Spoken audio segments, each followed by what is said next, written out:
नमस्कार दोस्तों, स्वागत है आपका हमारे चैनल न्यूज मार्केट्स 24 में। आज खाद्य तेलों के आयात शुल्क में वृद्धि से जुड़ी बड़ी खबर के बारे में बताएंगे। बीते सप्ताह केंद्र सरकार द्वारा खाद्य तेलों के आयात शुल्क में वृद्धि के बाद देश के खाद्य तेलतिलहन बाजार में ज्यादातर तेलतिलहनों के दामों में सुधार देखने को मिला। हालांकि मूंगफली तेलतिलहन के दामों में गिरावट दर्ज की गई, जिसका कारण ऊंची कीमतों और नई फसल की आवक के बीच कारोबार में कमी रही। आयात शुल्क में बढ़ोतरी का देशी तिलतिलहनों पर खास असर नहीं दिखा, क्योंकि वे पहले से ही ऊंचे दामों पर बिक रहे थे। सोयाबीन डीगम तेल में गिरावट का एक प्रमुख कारण यह था कि पहले यह तेल 9 रुपये के प्रीमियम पर बिक रहा था, जो आयात शुल्क में वृद्धि के बाद खत्म हो गया। इसके अलावा शिकागो एक्सचेंज में 1.5% की गिरावट के कारण भी सोयाबीन डीगम तेल की कीमतों में नरमी आई। हालांकि अन्य तेलों की तुलना में सोयाबीन डीगम पर आयात शुल्क में वृद्धि का असर अपेक्षाकृत कम रहा। सरकार ने पिछले शुक्रवार को कच्चे पाम तेल, सीपीओ, सोयाबीन डीगम और सूरजमुखी तेल के आयात शुल्क में वृद्धि की।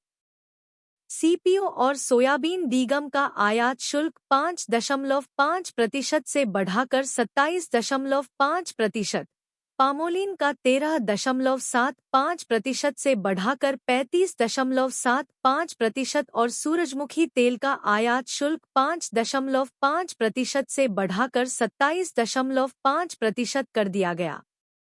इस बढ़ोतरी का देशी तिलतिलहनों पर खास असर नहीं पड़ा, क्योंकि आयातित तेलों की तुलना में देशी तेल पहले से ही ऊंचे दामों पर बिक रहे थे। इसलिए इस वृद्धि के कारण महंगाई बढ़ने की संभावना नहीं है और उपभोक्ताओं पर इसका मामूली प्रभाव ही पड़ेगा। इस आयात शुल्क वृद्धि के कारण देश में बंद पड़ी तेल मिलें फिर से चलने की संभावना है। इससे देशी तिलहन की खपत बढ़ेगी, जिसका सीधा लाभ किसानों को मिलेगा। साथ ही रोजगार के अवसर बढ़ेंगे और सरकार को भी राजस्व में वृद्धि होगी। विशेषज्ञों का मानना है कि आयातित तेलों की शॉर्ट सप्लाई के चलते बाजार में तेजी का माहौल बना हुआ है। ब्रांडेड कंपनियों की ओर से अच्छी गुणवत्ता वाले सरसों की मांग बढ़ी है, जिससे सरसों तेलतिलहन के दामों में भी सुधार देखा गया है। बाजार में सोयाबीन की कम कीमत और इसकी घटती आवक के कारण सोयाबीन तिलहन की कीमतों में सुधार हुआ है। हालांकि सूरजमुखी और सोयाबीन की कीमतें अब भी न्यूनतम समर्थन मूल्य (एमएसपी) से कम है। सोयाबीन डीगम तेल की कीमतों में भी आयात शुल्क बढ़ोतरी के बाद कुछ हद तक बढ़ोतरी हुई, लेकिन यह तेल पहले जो प्रीमियम पर बिक रहा था, वह प्रीमियम अब खत्म हो गया है। इसी वजह से कीमतों में थोड़ी नरमी आई है, लेकिन कुल मिलाकर दाम में इजाफा ही हुआ है।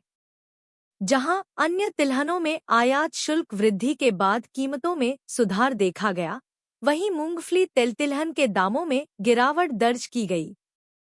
विशेषज्ञों ने उम्मीद जताई थी कि आयात शुल्क में वृद्धि के बाद मूंगफली तेल के दामों में इजाफा होगा, लेकिन नई फसल की आवक और ऊंची कीमतों के कारण इसका कारोबार प्रभावित हुआ और इसके दामों में गिरावट आई।